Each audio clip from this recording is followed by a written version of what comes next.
ಸಖತ್ ಖಾರ ಬಣ್ಣ ಮತ್ತು ರುಚಿ ಆಚಿ ಚಿಲ್ಲಿ ಪೌಡರ್. ಹೈಕಮಾಂಡ್ ಭೇಟಿಗೂ ಮುನ್ನ ಸಿದ್ದರಾಮಯ್ಯ ಸ್ಪಷ್ಟ ಸಂದೇಶವನ್ನ ನೀಡಿದ್ದಾರೆ. ಮುಂದಿನ ಅವಧಿಗೂ ನಾನೇ ಸಿಎಂ ಅಂತ ಸಿದ್ದು ಗಟ್ಟಿ ಧ್ವನಿಯಲ್ಲಿ ಹೇಳಿದ್ದಾರೆ. ಹೈಕಮಾಂಡ್ ಭೇಟಿಗೂ ಮುನ್ನ ಸಿಎಂ ಸಿದ್ದರಾಮಯ್ಯ ಒಂದು ಸ್ಪಷ್ಟವಾದಂತಹ ಸಂದೇಶವನ್ನ ನೀಡಿದ್ದಾರೆ. ಮುಂದಿನ ಅವಧಿಗೂ ನಾನೇ ಸಿಎಂ ಅಂತ ಸಿದ್ದರಾಮಯ್ಯ ಗಟ್ಟಿ ಧ್ವನಿಯಲ್ಲಿ ಹೇಳಿದ್ದಾರೆ.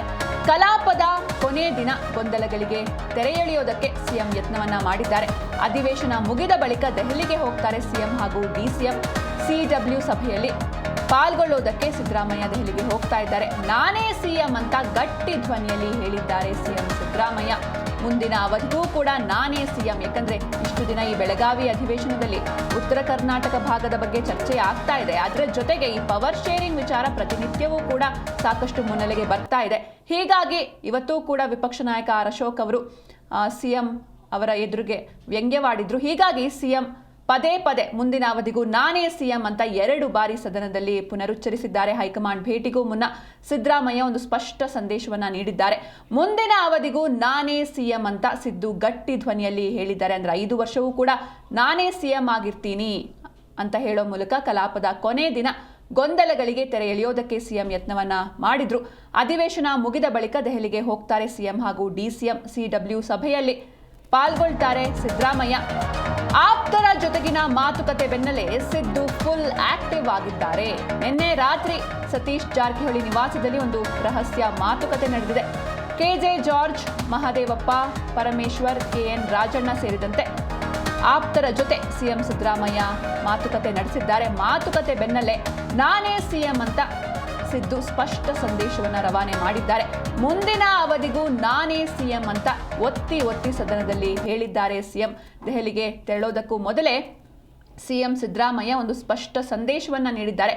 ಹೈಕಮಾಂಡ್ ಭೇಟಿಗೂ ಮೊದಲೇ ಖಡಕ್ ಆಗಿ ಹೇಳಿದ್ದಾರೆ ಸಿಎಂ ಸಿದ್ದರಾಮಯ್ಯ. ಎಲ್ಲ ಮಿಸ್ಟೇಕ್ ಮಾಡಿ 2.5 ವರ್ಷ ಕೊಟ್ಟಿರ್ಬೇಕು ನೋಡಿ. ಮಾಡಿ ಅಲ್ಲಿ ಲಾ ಮಿನಿಸ್ಟರ್ ಕೇಳಿ ಸರ್. ನೀನಿದ್ದ? ಹೌದು ಸರ್. ನೀವು ಡೆಲ್ಲಿಯಲ್ಲಿ ಎಕ್ತಾ ಇದ್ದಂಗೆ 2 ಫ್ಲೈಟ್ ಎಕ್ತಾ ಇದ್ದಂಗೆ ನನಗೆ ಫೋನ್ ಬರ್ತಾ ಇತ್ತು. ಹೇಳಲ್ಲ ಯಾರು ಮಾಡ್ತಾ ಇದ್ರು ಅಂತ. ಏನೇನಾಯ್ತು 2.5 ವರ್ಷ ಸರ್. ಅಶೋಕ್ ಅವರು ಸರಿ ಮಾಡ್ಕೊಳ್ಳಿ ಅಷ್ಟೇ. ಸರಿ ಮಾಡ್ಕೊಳ್ಳಿ. ನಾವೆಲ್ಲ ಸರಿಯಾಗಿದ್ದೀವಿ. ಇಲ್ಲ ಸರ್, ಅಶೋಕ್ ಅವರೇ ಅಲ್ಲಿ ಬರವಣಿಗೆ ತಪ್ಪಾಗ್ಬಿಟ್ಟೈತೆ ಸರ್. ಬರವಣಿಗೆ ತಪ್ಪಾಗ್ಬಿಟ್ಟಿದೆ. ಸ್ವಲ್ಪ ಬರವಣಿಗೆ ಜಾರಕಿಹೊಳಿ ಅವರ ಮನೆಯಲ್ಲಿ ಮೀಟಿಂಗ್ ಆಯ್ತು. ಯಾವ ಬರವಣಿಗೆನೂ ತಪ್ಪಾಗಿಲ್ಲ.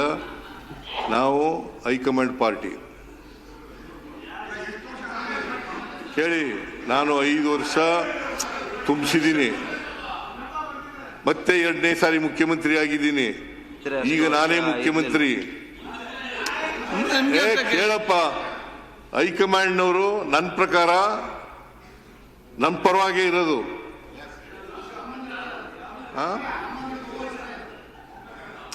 ಆಯ್ತಪ್ಪ, ಹೈಕಮಾಂಡ್ನವರು ಏನ್ ತೀರ್ಮಾನ ಮಾಡ್ತಾರೆ ಅದ್ರ ಪ್ರಕಾರ ನಡ್ಕೊಳ್ಳೋದು ನಾವು.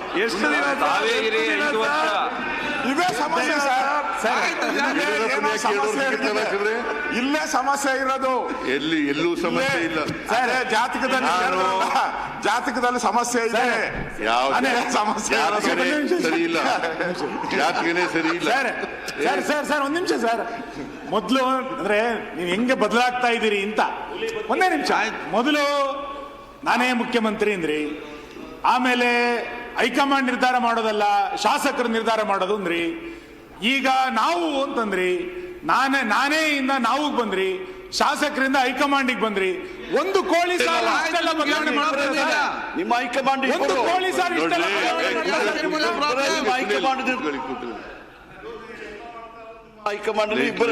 ಲೆಜಿಸ್ಲೇಟಿವ್ ಪಾರ್ಟಿನಲ್ಲಿ ಮೊದಲು ಜನ ಆಶೀರ್ವಾದ ಮಾಡಬೇಕು, ಅವ್ರಿಗೆ ಉತ್ತರ ಕೊಡ್ಬೇಕಂದಲ್ಲ ಸರ್. ಆಮೇಲೆ ಲೆಜಿಸ್ಲೇಟಿವ್ ಪಾರ್ಟಿ ಮೀಟಿಂಗ್ನಲ್ಲಿ ಶಾಸಕರ ಆಯ್ಕೆ ಮಾಡಬೇಕು. ಆಮೇಲೆ ಹೈಕಮಾಂಡ್ನವ್ರು ತೀರ್ಮಾನ ಮಾಡಬೇಕು. ಹೇಳಿದಿನ ಹೊರತು ನಾನು ಬೇರೆ ಏನು ಹೇಳಿಲ್ಲ. ಈಗಲೂ ನಾನೇ ಮುಖ್ಯಮಂತ್ರಿ. ಹೈಕಮಾಂಡ್ನವ್ರು ತೀರ್ಮಾನ ಮಾಡಿದ್ರು ನಾನೇ ಮುಖ್ಯಮಂತ್ರಿ. ಮೊದಲು ಮಾಡಿಲ್ಲ.